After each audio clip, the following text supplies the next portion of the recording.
let's take a look at the 10% rule, as I like to call it. The 10% rule says that 10% of the people in your audience, 10% of your students there on the left, will have a negative attitude.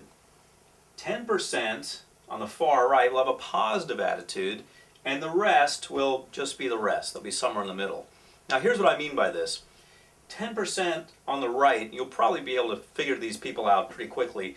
They'll usually be sitting in the front row, and they'll be diligently taking notes, and everything you say they're taking note, they're nodding the whole time and making eye contact with you, and they don't miss a beat. They're writing down everything.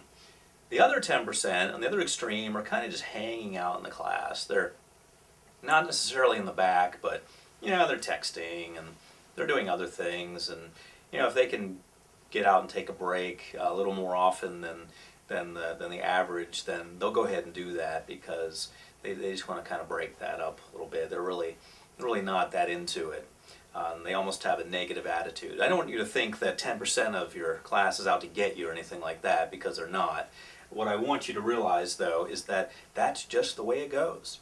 And if you're devoting a lot of energy into converting the non-believers into believers, you're actually wasting a lot of class time, because that's just the way it is. So I want you to get used to that. I want you to be okay with that. These people who just don't seem to be in tune with what you're saying, these people who don't seem to be really getting it exactly, the people who just seem to have almost an apathetic attitude, it's okay that they're in there.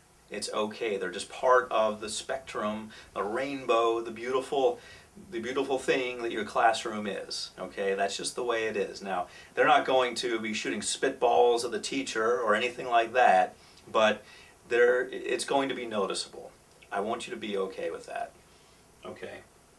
The rest of them are just the rest of them. They're just there to learn. They're not standing out on the radar either way. They don't seem to be the overzealous note takers, which is also fine, and they don't seem to be the bad boys, bad girls of the classroom, which they're really not bad, but they don't seem to be apathetic in any way.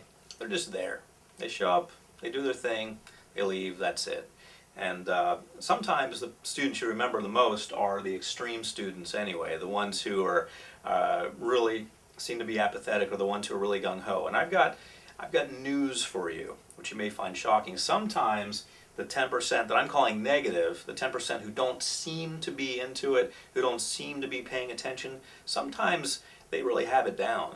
Sometimes they'll fool you. Sometimes they really have it together and they really have it going on, and they're going to be the ones who go out there and make it their own. Because sometimes this attitude of, I know more than you, and I don't need to pay attention, sometimes that translates into a lot of personal power for them. Sometimes that translates into, I'm going to go out and show the world the way it should be done. And then they go out there and make it happen. So I want you to realize that however it is, it is. If you've got someone who's really extreme, who doesn't seem to be learning anything, then of course you need to address that. And I also want you to get into the idea of not passing everyone. If someone is actually not learning the material, even though they've flown from Timbuktu, they've flown 1,000,000 miles to see you, and they're staying at the Ritz-Carlton, it's costing them a bunch of money to do this. If they're not getting it, they're not getting it. And if you pass them and you put them out into the world as people who are certified by you to be trainers, but they really haven't gotten it, then you're not really doing anyone a service. In fact, you're setting up a potential unfortunate situation for yourself, because someone might say, hey, who trained you? Oh, really? So-and-so trained you? Wow, that training must not be that good. So you want to make sure that you're only putting out people there who are actually getting it and who are well trained. So your assessment tools will be limited if you're doing something like this, a video presentation of it, but there are still ways to assess. There are ways with testing to assess.